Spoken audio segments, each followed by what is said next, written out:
তো চলো বন্ধুরা, আমরা আজকেও চলে এসেছি নতুন এক রেসিপি নিয়ে, বেগুন ভর্তা। সবাই তো সব রকমভাবে বেগুন ভর্তা করেইছো, একবার না হলে আমার মতন রেসিপি বানিয়ে দেখো।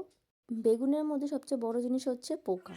প্রথমে তো বোঝাই যায় না যে কোন বেগুনে পোকা আছে আর কোনটাতে নেই। তো প্রথমটা যখন কাটলাম দেখতে পেলাম পোকা পেয়ে গেছি। তো ভাগ্যবশত পরের বেগুনটাতে পোকা ছিলই না। তো চলো এবারে কাটাকুটিটা করে নিই একটুখানি। পেঁয়াজ কাটতে কাটতে তো আমার চোখ থেকে জলই চলে এলো।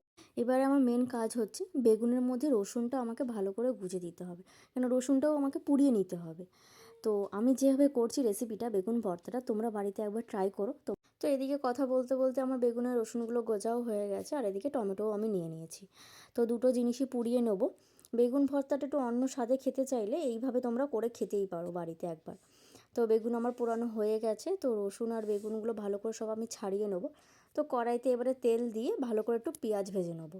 পেঁয়াজটা ভাজা ভাজা করে নিতে হবে ভালো করে। শীতকালে বেগুন ভর্তা দিয়ে রুটি তো সত্যিই ভালো লাগে, কিন্তু আমি খাবো ভিন্ন স্বাদে, সেটা হচ্ছে ভাত দিয়ে। তো চলো এবারে আমি বেগুন, টমেটো আর রসুন, ওইদিকে কাঁচা লঙ্কা সবই আমি দিয়ে দেবো কড়াইতে। এবারে সবচেয়ে বড় জিনিস হচ্ছে এগুলোকে মাখা মাখা করা। অনেকে হাতে করে, কিন্তু আমি বলবো একটু কড়াইতে এগুলোকে ভালো করে যদি খুন্তি দিয়ে তোমরা নাড়তে পারো, তাহলে অসাধারণই খেতে হবে। এবারে যে সিক্রেট মশলাটার কথা আমি বলছিলাম, সেটা হচ্ছে ম্যাগির মশলা। ম্যাগির মশলা দিয়ে একটুখানি ভালো করে মাখা মাখা করে যদি এইভাবে বেগুন ভর্তাটা করো, তোমরা নিজেরাই বুঝতে পারবে কত সুন্দর একটা জিনিস হয়েছে খেতে। ভালো মাখা মাখা হয়েই গেছে, হাতের তো ব্যায়াম এক প্রকার হয়েই গেল। তো চলো এবারে ভাত দিয়ে একটুখানি মেখে নেওয়া যাক। মেখে নিয়ে একটু একটা বাইট নিয়ে দেখি। উফ, জাস্ট অসাধারণ।